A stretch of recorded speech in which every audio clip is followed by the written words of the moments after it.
They called him the Phantom, a billionaire so ruthless he destroyed competitors before breakfast and entire families before dinner. His one unbreakable rule: no outsiders ever cross his threshold. So when his maid smuggled her dying grandmother into his penthouse during a storm, everyone expected bloodshed. Instead, the most powerful man dropped to his knees, tears streaming down his face, and whispered a name no one had heard in 30 years.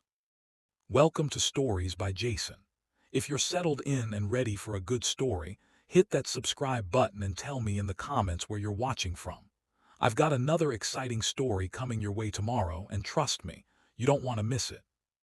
Thank you so much for the love and support. You're truly appreciated, and I'm so grateful to have you here with me. Marcus Blackwell didn't believe in mercy. At 42 years old, he stood at the floor-to-ceiling windows of his penthouse office on the 71st floor of Blackwell Tower, watching the city of New York spread beneath him like a conquered kingdom. From this height, the people looked like ants, insignificant, replaceable, unworthy of his attention. That's exactly how he preferred to see them. They called him the Phantom in business circles, not because he was invisible, but because by the time you realized he was coming for you, it was already too late. Marcus had built his empire, real estate, tech investments, private equity, on the bones of weaker men. He bought distressed companies, gutted them, and resold the pieces for profit. He acquired properties by finding leverage on the owners, gambling debts, affairs, hidden crimes. He was a predator in an expensive suit, and he'd never apologized for it. The Blackwell estate sat on 12 acres in the Hamptons, a sprawling fortress of modern architecture, bulletproof glass, and military-grade security. Marcus had designed it himself with one principle in mind: total isolation. No guests, no dinner parties, no charity galas held on the grounds. The only people allowed inside were his rotating security team and his housekeeping staff, and even they operated under strict protocols. Rule 1: don't steal. Rule 2: don't lie. Rule 3: never under any circumstances bring anyone into this house. Marcus had fired staff for less. One security guard made the mistake of mentioning the estate's layout to his girlfriend. He was found unemployable in any security firm within 500 miles. A chef once tried to invite his sister to see the kitchen. He was escorted out within the hour, his reputation destroyed by a single phone call from Marcus's lawyers. The message was clear: the Blackwell estate was sacred ground. Marcus's past was buried deep, and he intended to keep it that way. Zara Carter had worked as Marcus's head housekeeper for 3 years. She knew the rules. She followed them religiously because she needed this job more than she needed air. At 34, Zara was raising her 7-year-old daughter Maya alone while caring for her 76-year-old grandmother, Edna Thompson. The salary Marcus paid was triple the market rate, his way of ensuring loyalty and silence. Zara sent money home to Chicago every month, paid for Edna's medications, and kept Maya in a good school. She couldn't afford to lose this position. She wouldn't even risk it. Until December 12th, when the hospital called. Zara was polishing the marble in Marcus's main foyer when her phone buzzed. The nurse's voice was apologetic but firm. Edna had wandered away from the memory care facility during a shift change. They'd found her 6 blocks away, confused and hypothermic. She was stable now, but they were short-staffed due to the incoming blizzard, and they needed Edna picked up within 2 hours or they'd have to call social services. Zara's hands shook as she checked the weather report. The blizzard was accelerating. Roads were already closing. She'd never make it to Chicago and back before the storm hit. But she also couldn't leave Edna in a hospital bed, confused and alone, possibly being transferred to a state facility. She looked around the empty mansion. Marcus was upstairs in his private wing, conducting video conferences. He wouldn't come down for hours. The estate had a guest house, unused, temperature-controlled, far from the main building. Just for one night, Zara told herself, he'll never know. She made the call. By 9 p.m., Zara was driving back from Manhattan through blinding snow, her grandmother bundled in blankets in the passenger seat. Edna drifted in and out of lucidity, sometimes calling Zara by her mother's name, sometimes asking for people who'd been dead for decades. Dementia had stolen most of her memories, but fragments remained, disconnected scenes from a long life, playing on shuffle in her failing mind. "Where are we going, baby?" Edna asked, her voice thin and confused. "Somewhere safe, Grandma," Zara whispered. "I promise." The service entrance was on the east side of the estate, away from Marcus's wing. Zara had timed it perfectly. The security rotation changed at 11 p.m., giving her a 7-minute window when the cameras were being checked. She helped Edna through the door and down the corridor toward the guest house entrance. They almost made it. "What the hell is this?" Zara's blood turned to ice. She spun around to find Marcus Blackwell standing at the top of the corridor stairs, still dressed in his business attire. Black suit, no tie, his dark hair slightly disheveled from running his hands through it during his calls. His face was carved from stone, his gray eyes cold as January frost. Behind him, 2 security guards appeared, hands instinctively moving toward their concealed weapons. "Mr. Blackwell, I can explain," Zara started, her voice breaking. "You brought someone into my house." His voice was quiet, deadly quiet. "After 3 years, you brought a stranger into my home." "She's my grandmother, she's not." "I don't care if she's the Queen of England." Marcus descended the stairs slowly, each step deliberate. "You know the rules, Zara. You know what happens when." He stopped. Edna had shuffled forward into the light, her frail hand gripping Zara's arm for balance. She wore a faded blue nightgown and slippers, her gray hair thin and wild around her face. Her dark brown eyes, clouded with confusion, landed on Marcus. And something changed. Marcus's face went white. The color drained so quickly Zara thought he might collapse. His mouth opened but no sound came out. He took a step back, then another until his shoulders hit the wall. "No," he whispered. "No, it can't be." Edna tilted her head, studying him with that distant look dementia patients get when trying to place a face they should know. Then her expression softened, and she smiled, the same gentle smile she'd given to 1,000 people across her 76 years. "Baby," she said softly, "you look hungry. Have you eaten today?" Marcus Blackwell, the Phantom, the man who destroyed corporations and ruined lives without flinching, made a sound Zara had never heard before. A broken, childlike sob. Then he dropped to his knees on the marble floor. The security guards froze, hands hovering over their weapons, utterly confused. Zara stood paralyzed, her arms still supporting her grandmother.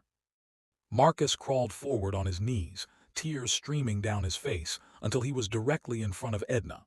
His hands trembled as he reached up, not quite touching her, as if afraid she might disappear. "Mama Edna," he choked out, it's Miguel." Edna blinked slowly, her confusion deepening. "Miguel, I don't." "South Central," Marcus gasped through tears. 1994, you found me behind the liquor store, I was starving, you took me home, you fed me, his voice broke completely. "You saved my life." Zara's world tilted on its axis. Her grandmother had known Marcus Blackwell.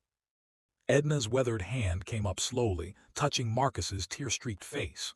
For just a moment, one crystalline moment, recognition flickered in her eyes. "Miguel," she whispered, "my sweet boy, you were so hungry." Marcus pressed his forehead against her palm and wept like a child. The guards exchanged bewildered glances. Zara felt tears burning her own eyes, though she didn't understand what she was witnessing. All she knew was that the most powerful man she'd ever met was kneeling before her grandmother, completely shattered. Outside, the blizzard howled against the windows. Inside, the fortress Marcus Blackwell had built around his heart began to crack. And in the shadows, a security camera recorded everything. By morning, the footage would be in the wrong hands. By nightfall, everything would burn. The guest house was warm, too warm after the biting cold outside. Marcus insisted Edna be taken there immediately, barking orders at his staff with an urgency Zara had never heard before. Within minutes, a doctor was called despite the storm. Blankets were brought, hot soup prepared. Marcus wouldn't leave Edna's side.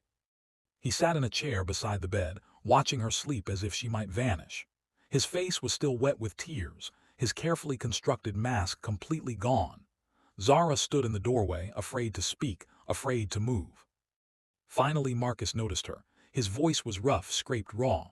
"Sit down, Zara, I owe you an explanation." She sat and he began to talk. The story spilled out of him like poison being drawn from a wound, a story he'd never told anyone, had sworn he'd take to his grave. His name wasn't always Marcus Blackwell. He was born Miguel Reyes in 1983 in East Los Angeles. His mother was 17, his father unknown. They bounced between apartments and shelters for years, his mother working 3 jobs to keep them fed. But when Miguel was 8, she started using. First pills, then harder stuff. By the time he was 9, she was gone, just disappeared one night, leaving him alone in a studio apartment with $14 and a bag of stale tortillas.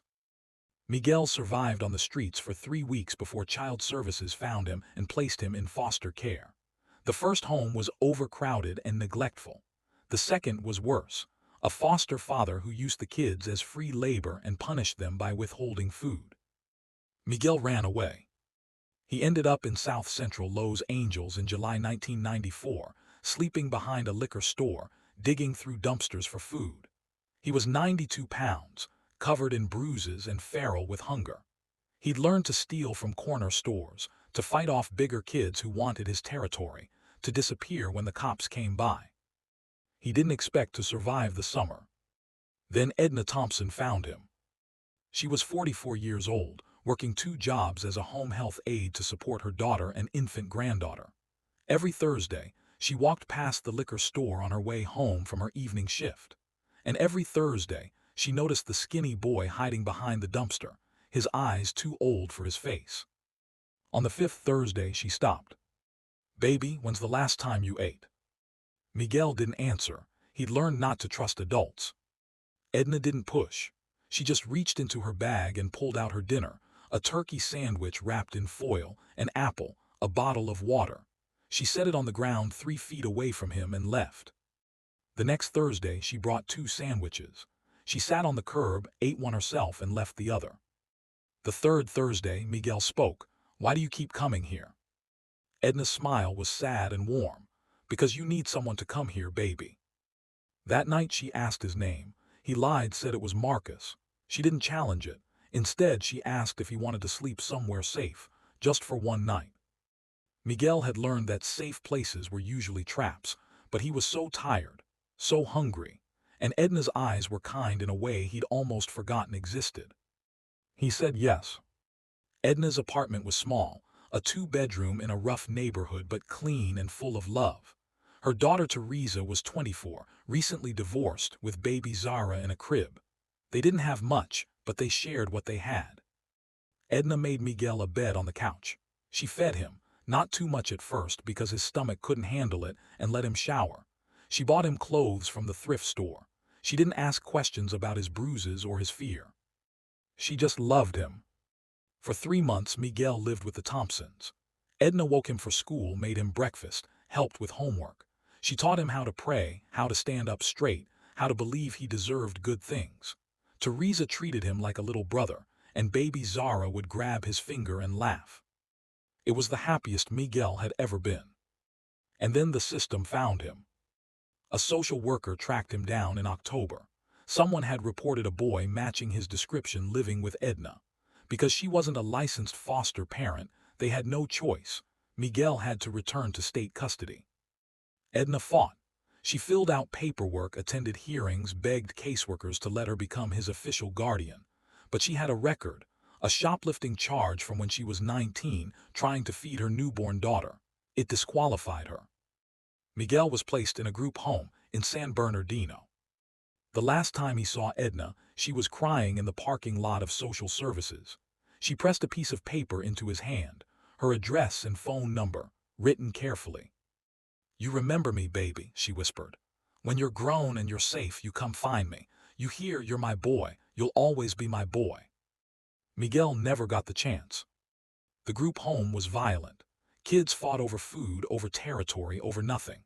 Miguel learned to fight back. He learned to shut down his emotions, to become hard. At 13, he ran away again, this time for good. He survived by becoming what the streets demanded: ruthless, cold, calculating. He ran errands for drug dealers, stole cars, learned how money and power worked in the shadows. By 16, he'd reinvented himself. Miguel Reyes was dead. Marcus Blackwell was born, a name he chose from a movie he'd seen once, a name that sounded powerful and white and untouchable. He taught himself business by watching, listening, stealing knowledge. At 19, he conned his way into a real estate office, learned the game and made his first deal, flipping a distressed property for a $15,000 profit. He never looked back. By 25, he was a millionaire. By 30, he owned buildings in 6 states. By 35, he was a billionaire. And he'd never tried to find Edna Thompson. Not because he didn't remember her, but because he did. Because she was the only pure thing in his life, and he couldn't bear for her to see what he'd become. A monster in an expensive suit, a man who destroyed people for profit, who trusted no one and loved nothing. He'd convinced himself she was better off without him, that she'd probably forgotten about him anyway. But now, 30 years later, she was here, in his house. Still kind, still gentle, still asking if he was hungry. "I never forgot her," Marcus whispered, staring at Edna's sleeping face. "Every single day for 30 years I thought about her. I became successful so I could pay her back someday, give her everything she deserved. But I was too ashamed of what I'd become. I thought she'd be ashamed of me too." Zara wiped tears from her own face. "She talked about you," she said quietly. "Before the dementia got bad, she called you her lost boy. She said she prayed for you every night, that she hoped you'd found a family." Marcus's shoulders shook with silent sobs. Outside, dawn was breaking through the storm. The estate was locked down tight, snow piled 6 feet high against the walls. In his office, Marcus's phone buzzed with urgent messages. His security chief needed to speak with him immediately. There was a problem with last night's surveillance footage. Someone had accessed it remotely. But Marcus didn't check his phone. He sat beside the woman who'd saved his life and held her frail hand, finally home after 3 decades of running. He had no idea his enemies were already moving. Julian Vance smiled as he watched the surveillance footage for the 3rd time. There, in perfect high-definition clarity, was Marcus Blackwell, the Phantom himself, on his knees, crying like a child before an elderly black woman. "Magnificent," Julian murmured, freezing the frame on Marcus's tear-streaked face. "Absolutely magnificent." Julian Vance was everything Marcus had been 10 years ago, young, hungry, ruthless, and determined to be king. At 32, he'd built his own empire in commercial real estate, using many of the same tactics Marcus had pioneered. But every time Julian reached for the crown, Marcus was there first, crushing his deals, outbidding his offers, destroying his partnerships with a single phone call. Julian didn't just hate Marcus Blackwell, he was obsessed with him. And now, finally, he had the key to destroying him. The security breach had been expensive, $50,000 to a hacker in Prague who specialized in penetrating private systems. But watching this footage, Julian knew it was worth every penny. He'd been trying for 3 years to find Marcus's weakness, to uncover some secret he could exploit. He'd expected financial crimes, hidden affairs, maybe illegal business dealings. He'd never expected this. Marcus Blackwell had a heart, and worse, he'd shown it. Julian made 3 phone calls. The first was to Veronica Chase, a journalist at the New York Herald who specialized in takedown pieces on the wealthy elite. Julian had been feeding her stories about Marcus for years, anonymous tips about his ruthless business practices, his destroyed competitors, his ice-cold reputation. She was always hungry for more. "Veronica, darling," Julian purred, "how would you like the exclusive story of the year? I have footage of Marcus Blackwell in a compromising emotional situation. Breakdown, tears, the works. It'll destroy his reputation." Veronica was interested, very interested. The second call was to Ricardo Santos, a mid-level crime boss who controlled several neighborhoods in Queens and had been trying to expand into Manhattan for years. Marcus owned properties that blocked Ricardo's expansion, properties he refused to sell. Ricardo had been looking for leverage. "Santos, I'm sending you an address in the Hamptons," Julian said. "Marcus Blackwell is keeping 2 women there.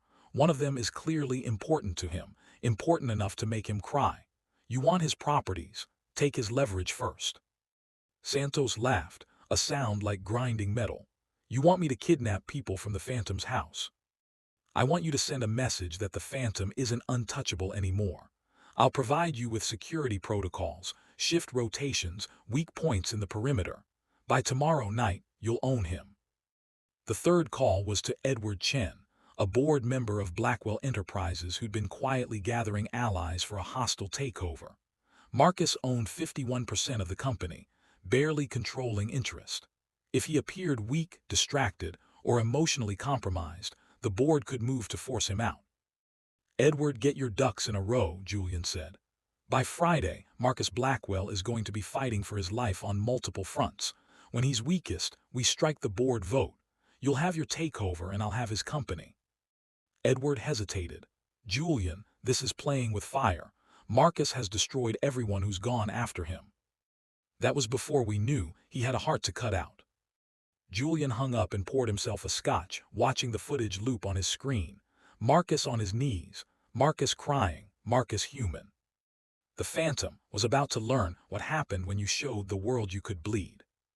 Back at the estate, Marcus spent 2 days in a fog of memory and emotion. Edna drifted in and out of lucidity, sometimes remembering him, sometimes not.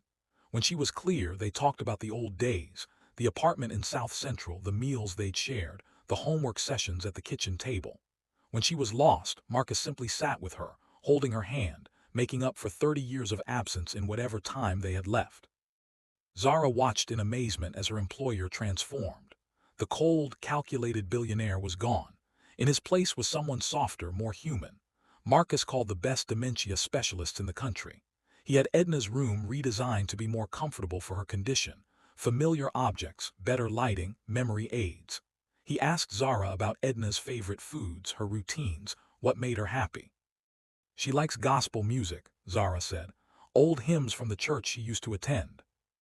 Within hours, Marcus had a sound system installed, loaded with every gospel album from the 1960s through the 1990s. Edna woke from a nap to the sound of Mahalia Jackson and smiled so brightly that Marcus had to leave the room to cry in private. On the third day, Maya, Zara's 7-year-old daughter, arrived at the estate. The roads had finally cleared and Zara had arranged for her to be brought from the city. Marcus met her in the foyer, crouching down to her level. "You must be Maya," he said gently. "I'm Marcus. Your great-grandmother is staying here for a while. Would you like to see her?" Maya nodded shyly, clutching her stuffed rabbit. Marcus took her to Edna's room and watched as 4 generations of Thompson women reunited.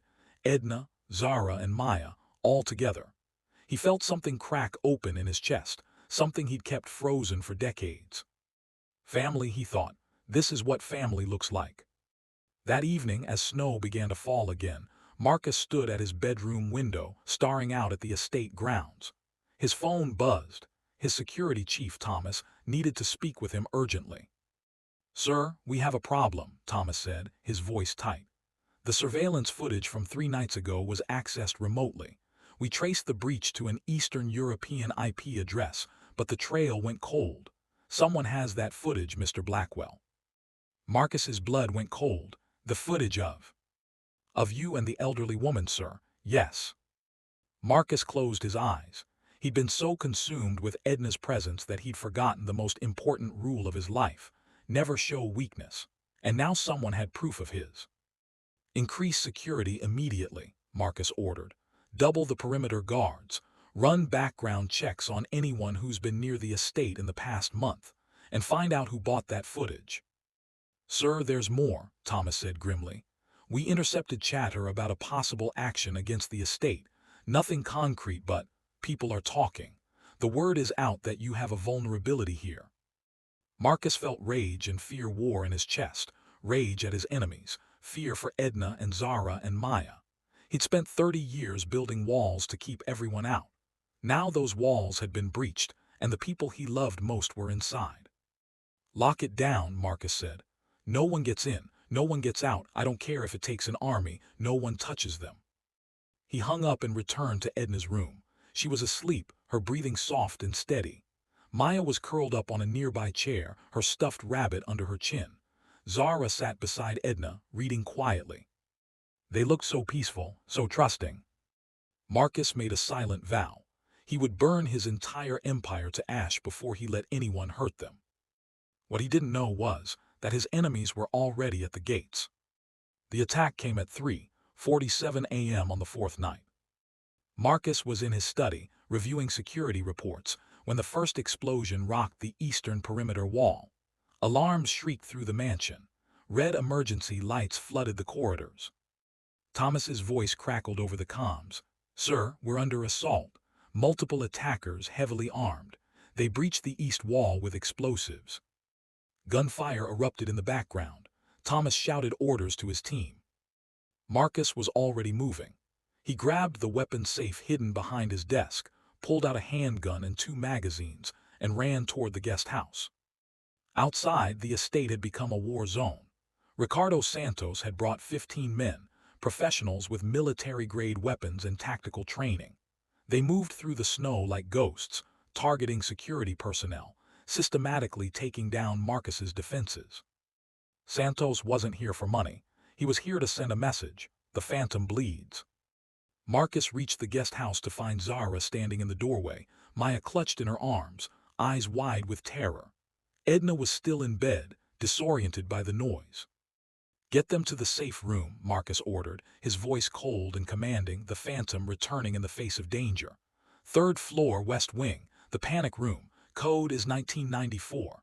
Go, now." Zara didn't argue. She grabbed her grandmother, and with Maya clinging to her side, they ran toward the main house.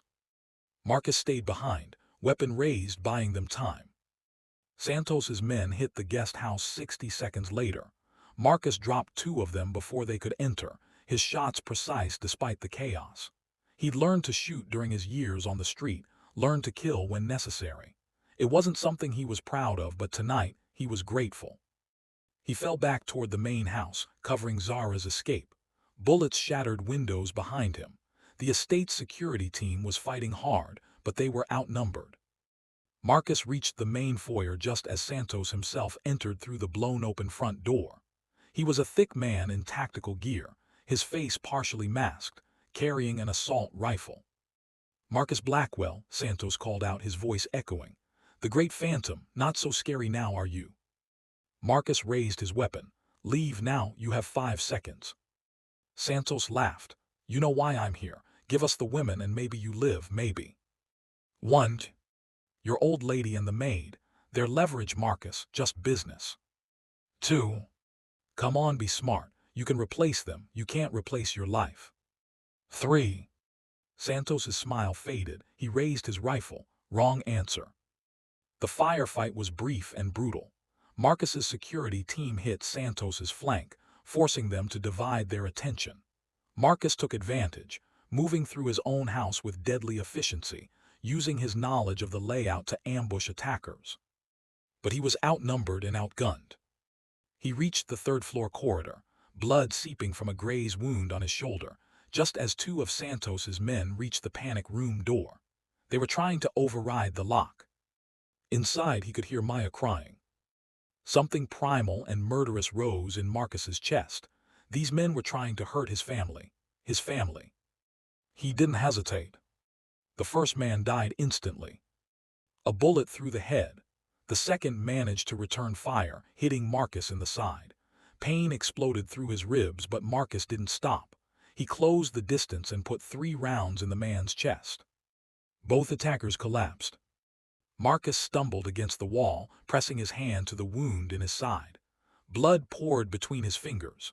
He could hear more men coming up the stairs. He punched the code into the panic room door. It hissed open, revealing Zara, Maya, and Edna huddled inside. "Marcus," Zara screamed, seeing the blood. "Stay inside," he gasped. "Don't open this door for anyone but me or Thomas. You're hurt. Stay inside."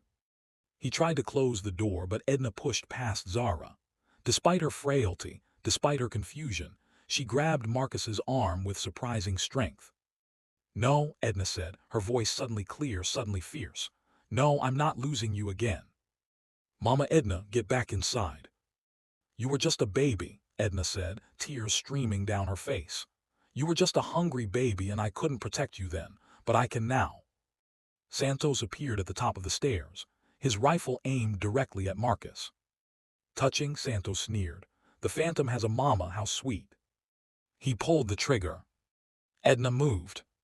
For a 76-year-old woman with dementia, she was impossibly fast.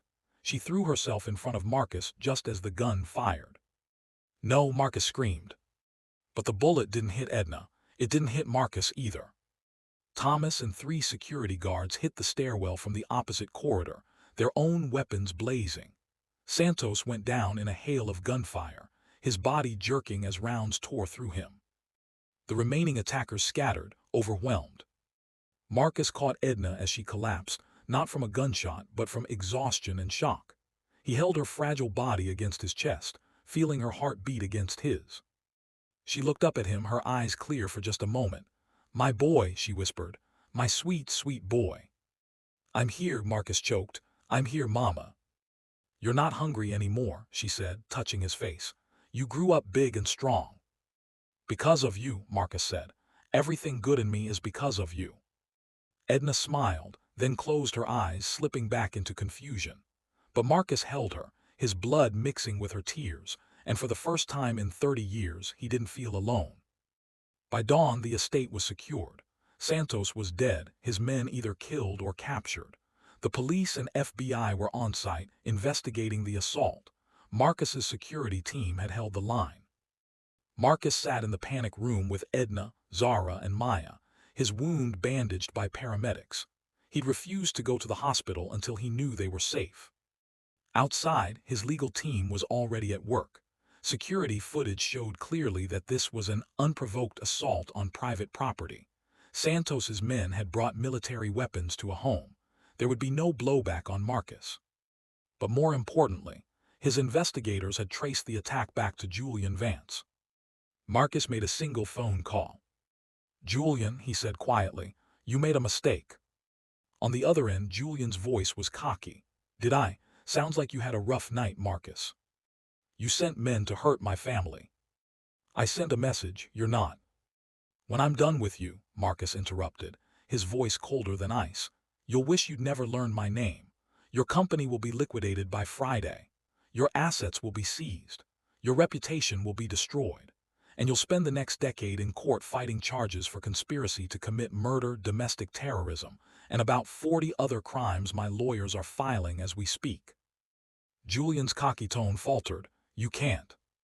"I'm not the Phantom because I'm scary, Julian. I'm the Phantom because when I come for you, it's already over. You just don't know it yet." Marcus hung up. Within 72 hours, Julian Vance's empire collapsed.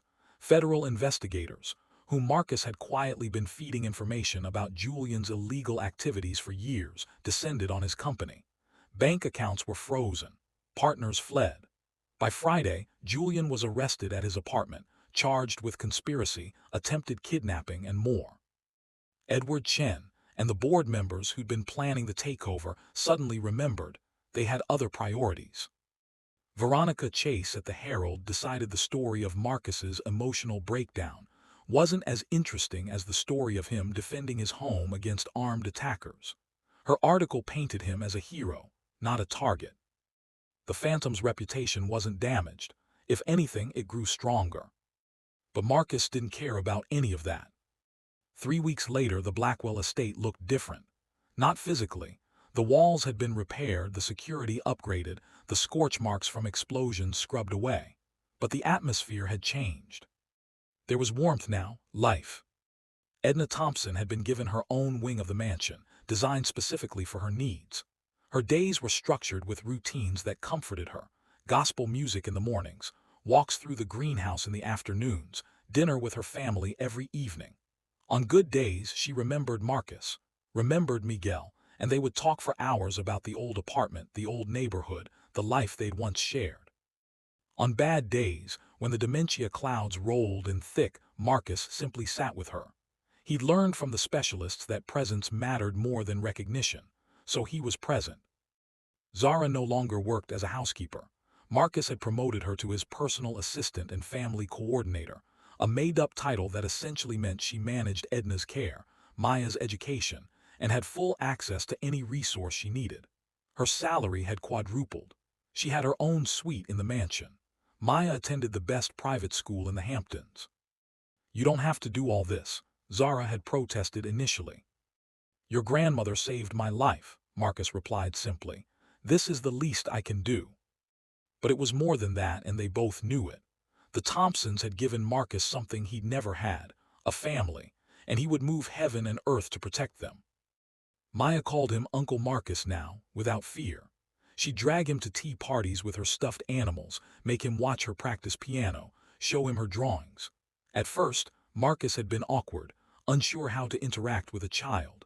But Maya's unconditional acceptance wore down his walls faster than any therapy could have. One evening, she climbed into his lap while he was reading and simply said, "I love you, Uncle Marcus." Marcus had to leave the room to cry. The business world watched Marcus Blackwell carefully after the attack. Many expected him to become even more ruthless, more vengeful. Instead, they saw something that baffled them: restraint, mercy, selectivity. Marcus stopped acquiring companies just to gut them. He started investing in businesses with potential, helping them grow rather than destroying them. He donated to schools in South Central Los Angeles, funded programs for foster children, established scholarships for kids aging out of the system. His fortune continued to grow, but now it had purpose beyond accumulation. "You've gone soft," one of his old business rivals said during a meeting. Marcus smiled, a real smile, something he never would have shown before.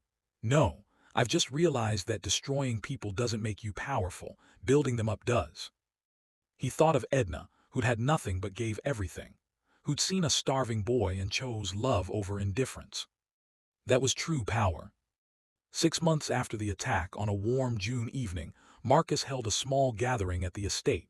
Not a business function or a networking event, just family. Zara, Maya, and Edna. His security chief Thomas, and a few trusted staff members who'd become more like friends. They ate dinner on the terrace overlooking the ocean. Edna was having a good day. She remembered everyone, laughed at stories, even sang a few bars of her favorite hymn. As the sun set, painting the sky in golds and purples, Edna took Marcus's hand. "You did good, baby," she said softly. "I'm proud of you." Marcus's throat tightened. "I spent 30 years becoming someone I thought you'd be ashamed of." "Why would I be ashamed?" "Because I was ruthless, cold, I hurt people." Edna squeezed his hand. "But you survived. That's what I prayed for, that you'd survive, that you'd find your way, and now you have. Because you came back." "No, baby," Edna's smile was gentle. "Because you let me in. You could have turned me away that night, protected your walls, but you let your heart break open instead. That's real strength." Marcus looked around the table, at Zara laughing with Thomas, at Maya showing her drawings to the staff, at this makeshift family he'd somehow found. "I was alone for so long," he said quietly. "I didn't think I deserved this." "Everyone deserves to be loved," Edna said. "You just had to learn how to let it happen." Maya ran over and crashed into Marcus's side, giggling. "Uncle Marcus, come see. There's fireflies by the garden." Marcus let her pull him from his chair, and together they chased fireflies across the lawn while Edna watched from the terrace, her face glowing with joy. The phantom, the man who'd built an empire on fear and isolation, was gone. In his place was simply Marcus, still powerful, still sharp, still formidable in business. But no longer alone. That night, after everyone had gone to bed, Marcus stood in Edna's doorway, watching her sleep. He thought about the 9-year-old boy behind a liquor store, starving and hopeless. He thought about the woman who'd stopped, who'd cared, who'd loved him when he had nothing to offer in return. He thought about all the years he'd spent running from that memory, convinced he was too damaged to deserve kindness. And he thought about how close he'd come to losing her again. "Thank you," he whispered into the darkness. "Thank you for not giving up on me." Edna stirred slightly, a small smile on her sleeping face. Outside, the ocean crashed against the shore. The estate, once a fortress of isolation, was now filled with light, laughter, and love. Marcus Blackwell had spent his life building walls. But it turned out the greatest strength was knowing when to let them fall. 1 year later, the community center in South Central Los Angeles opened on a Saturday morning, 1 year and 4 months after the night Edna walked into Marcus's life. It was a sleek, modern building with computers, art studios, a library, job training facilities, and a full commercial kitchen. Over the entrance, a bronze plaque read, "The EDNATHOMPSON Center for Youth SCRVICES." Marcus stood at the ribbon-cutting ceremony with Edna beside him in a wheelchair. Her dementia had progressed, but she still had moments of clarity. Zara stood on her other side, holding Maya's hand. "This center," Marcus told the crowd of reporters, community leaders, and neighborhood families, "exists because one woman believed a hungry child deserved more than indifference. She didn't have much, but she gave everything she had. This is my attempt to pay that forward." The center offered free after-school programs, meals for food-insecure kids, mentorship from volunteers, and pathways to education and employment. Marcus had poured $20 million into its creation and committed to funding it indefinitely. But more than that, he showed up. Once a month, Marcus came to the center himself, not for publicity but to talk to kids, share his story, show them that survival was possible, that change was possible. Some of the older kids recognized him as the Phantom, the ruthless billionaire. They expected someone cold, intimidating. Instead, they met someone who understood hunger, fear, and hopelessness. Someone who'd been where they were. Someone who'd found a way forward. After the ceremony, a 15-year-old girl approached Marcus nervously. Her name was Jasmine, and she'd been sleeping in her cousin's car for 3 weeks. "Mr. Blackwell," she said quietly, "I don't have anywhere to go tonight." Marcus crouched down to her level, the same way Edna had once crouched to meet him behind a liquor store. "You do now," he said gently. "Come on, let's get you fed first, then we'll figure out the rest." He thought of Edna's words from 30 years ago, "Because you need someone to come here, baby." Now he was that someone. Jasmine followed him into the center, and Marcus made the calls, to social services, to temporary housing, to the counselors he'd hired specifically for situations like this. Within an hour, Jasmine had a safe place to sleep, a meal in her stomach, and a plan for moving forward. She wasn't alone anymore. Later that evening, back at the estate, Marcus wheeled Edna out to the terrace to watch the sunset. Maya was doing homework inside. Zara was making dinner. Everything was normal, peaceful. "Did you have a good day, Mama Edna?" Marcus asked. Edna's eyes were distant, lost in the fog of memory. But she turned to him and smiled, that same gentle smile she'd given to a starving boy in 1994. "I'm proud of you, Miguel," she said softly, clear for just a moment. "You became exactly who you were supposed to be." Marcus took her weathered hand in his and held on tight. He'd spent 30 years running from love, convinced that power meant never needing anyone. But Edna had taught him the truth. Real power wasn't in how many people feared you. It was in how many people you'd fight to protect, how many lives you'd change, how much love you'd let into your carefully guarded heart. The Phantom had finally learned to be human. And it had saved his life. So let me ask you something. If you were Marcus Blackwell, living behind walls you built to keep the world out, would you have let them fall? Would you have had the courage to kneel before someone who'd seen you at your most vulnerable and say, "Thank you for saving me"? This story cuts deep because we've all built walls. Maybe not billion-dollar estates with armed guards, but walls nonetheless, around our hearts, around our pain, around the parts of ourselves we're afraid to show. And we tell ourselves those walls keep us safe. We tell ourselves that needing people makes us weak. But Marcus learned what so many of us need to remember. The strongest thing you can do is admit you need love. The bravest thing you can do is protect the people who have protected you. Edna Thompson didn't see a future billionaire behind that liquor store. She saw a hungry child. She didn't calculate the return on investment of sharing her sandwich. She just shared it. And 30 years later, that single act of kindness echoed across a lifetime, changed a man's destiny, and saved 3 generations of her family. That's the power of choosing compassion over indifference. If this story reminded you that vulnerability isn't weakness, it's courage, then I need you to do 3 things for me right now. First, smash that like button. Let's show the algorithm that stories about redemption, about family, about second chances, deserve to be seen. That we're hungry for content that reminds us we're all worth saving. Second, drop a comment below. Tell me, who was your Edna Thompson? Who saw you when you were invisible, fed you when you were hungry, literally or metaphorically, loved you when you had nothing to offer. Give them their flowers in the comments. Let's build a community of gratitude. Third, subscribe and hit that notification bell, because if stories like this resonate with you, stories about justice, redemption, the power of kindness, and people fighting for what's right, then you need to be here for what's coming next. I've got dozens of stories that will make your blood boil, restore your faith, and remind you why compassion will always be stronger than cruelty. If you believe that, you belong here, and we're just getting started. Like, comment, subscribe, and join the family.